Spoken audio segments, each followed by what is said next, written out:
What it do, YouTube? Is your boy Monster Creator back on another video. As you see, we got the F30 here, and I had to take everything apart myself. As you see, I didn't have to use the engine support here, but we took all the bolts out, which I will show.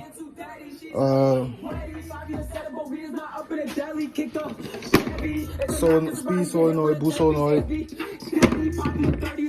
Got one of the lines out.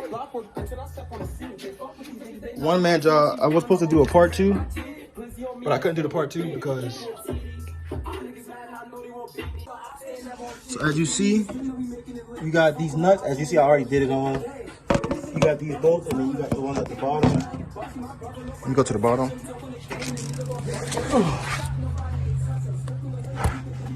So I did all that, took the downpipe off. As you can see, everything's out, all the nuts is out. At this point, it's just time to take the turbo out, see the life of the turbo. And then, I guess from this point on, the real video will be the install of the big turbo, because I really couldn't do all the parts to this video due to me doing everything by myself. So this is what everything looks like. As you see, there's like little nuts and stuff. I took out the oil line and the coolant lines so I can access these nuts right here. And sometimes these little spindles right here might come out.